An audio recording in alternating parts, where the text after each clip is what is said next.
Hello नमस्कार, स्वागत आहे तुमचं आपल्या हॅपी होम हॅक्स या परिवारामध्ये। आज पुन्हा एकदा मी तुमच्यासाठी काही छोट्या अशा सिंपल अशा किचन टिप्स घेऊन आलेली आहे, जेणेकरून तुमचा बराचसा वेळ वाचेल आणि तुमची कामंसुद्धा झटपट होतील। चला तर लगेच सुरुवात करूया आपल्या आजच्या टिप्ससाठी। बऱ्याचदा आपल्याला ऐन वेळेला बर्फाची गरज पडते आणि तेव्हा मग आपण जेव्हा फ्रीझरमध्ये जातो तेव्हा बघाल तर इतका असा बर्फ जमलेला असतो फ्रीझरमध्ये आणि त्याच्यामुळे तो आईस ट्रेसुद्धा पटकन निघत नाही, असा खेचून काढावा लागतो। त्यामुळे होतं काय की बऱ्याचदा जो आईस ट्रे आहे तो सुद्धा तुटण्याची भीती असते। तर अशा वेळेला करायचं काय आहे जेव्हा जेव्हा आपण फ्रीझरमध्ये बर्फ करण्यासाठी ठेवू किंवा आईस ट्रे जेव्हा आपण पाणी भरून ठेवू त्यावेळेला अशा प्रकारे एक प्लास्टिकचा कागद त्याच्या बेसला ठेवायचा आहे, आईस ट्रेच्या बेसला, आणि नंतर त्याच्यावरती असा आईस ट्रे भरून ठेवायचा आहे पाण्याने, जेणेकरून जेव्हा केव्हा तुम्हाला पुन्हा नेक्स्ट टाईम बर्फाची गरज पडेल तेव्हा तुम्ही बघाल तर अगदी इझिली आपला हा जो बर्फाचा ट्रे आहे तो निघून येईल।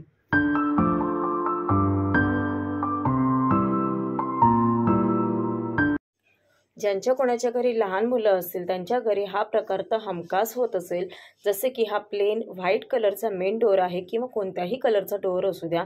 तुमच्याही घरी जर मुलं असे क्रेयॉन्स किंवा स्केच पेनने असे काही ओरखाडे करत असेल दरवाजावरती तर तो दरवाजा ऑब्व्हियसली खराब दिसतो।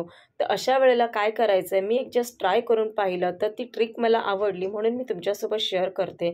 तर जे काही क्रेयॉनचे डाग आहेत, खडूचे डाग आहेत, त्याच्यावरती आपला कोणताही एक बॉडी स्प्रे घेऊन स्क्रबरने हलक्या हाताने स्क्रब करायचा आहे। तुम्ही बघाल अगदी इझिली, अगदी सहजपणे तो क्रेयॉनचा डाग हा निघून जातो।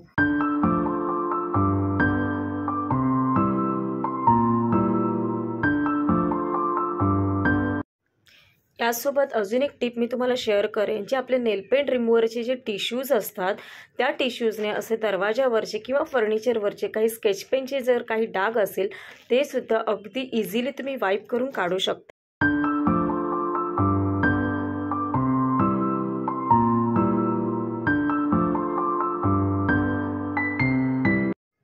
आता आपण पाहूया पुढची टिप।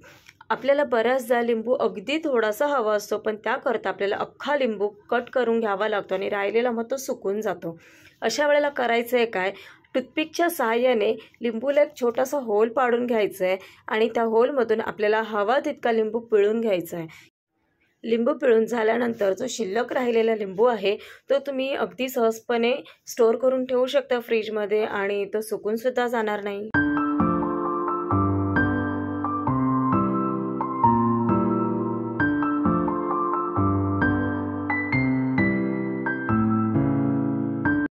बऱ्याचदा आपण बाजारातून अशा पद्धतीने दह्याची थैली पिशवी घेऊन येतो आणि ती दह्याची पिशवी फोडल्यानंतर मग अशा पद्धतीने दह्याच्या गाठी होतात, गुठळ्या होतात। त्यासाठी आपल्याला पुन्हा ते फेटत बसावं लागतं। तर त्याऐवजी करायचे काय, मी इथे दाखवल्याप्रमाणे आपल्याला जी काही दह्याची पिशवी आहे ती फोडण्याच्या अगोदर अशा पद्धतीने हलवून घ्यायचं एका पातेल्यामध्ये किंवा हातावरती, आणि त्यानंतर ते दही एका भांड्यामध्ये काढून घ्यायचं आहे, जेणेकरून आता तुमचं जे दही आहे ते अगदी ताबडतोब वापरण्याजोगं पातळ झालेलं असेल।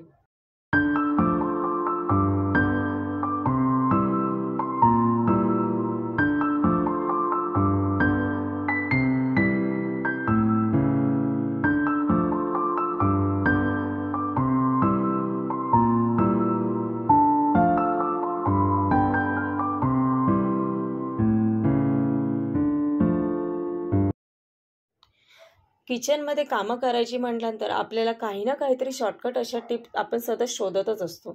तर अशीच एक शॉर्टकट टिप मी तुमच्यासाठी आणलेली आहे, ती म्हणजे कांदा चिरण्याच्या बाबतीत।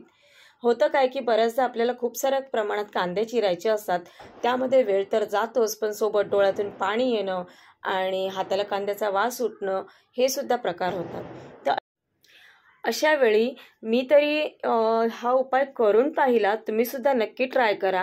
जे आपलं बटाटाची साल काढण्याचं जे साचा असतो किंवा जी सुरी असते, आता त्याला शब्द मला एक्झॅक्ट आठवत नाही आहे काय म्हणतात, तर त्या सुरीने मी कांदा सोलून पाहिला तर मला हवा तसा पातळ बारीक असा कांदा त्याने मला चिरून त्याचे कांद्याचे पातळ पातळ असे स्लायसेस भेटले, ज्या पद्धतीने हवे होते अगदी त्या पद्धतीने। तर अति घाईच्या वेळी ही टीप नक्कीच तुम्हाला उपयोगी पडू शकते.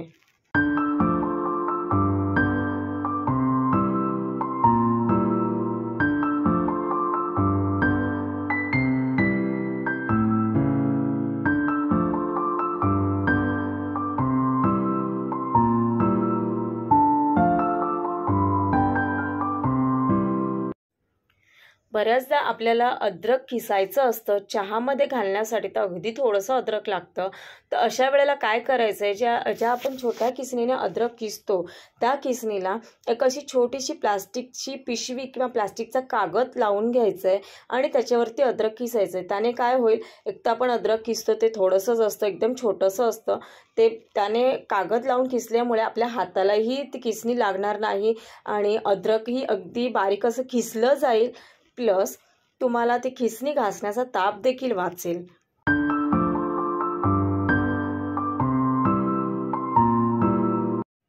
तर आजच्या व्हिडिओमधली कोणती टिप तुम्हाला सगळ्यात जास्त आवडली कमेंट करून सांगायला बिलकुल विसरू नका. आणि चॅनलवर पहिल्यांदाच आला असाल तर चॅनलला लाईक आणि सबस्क्राईब करायला विसरू नका.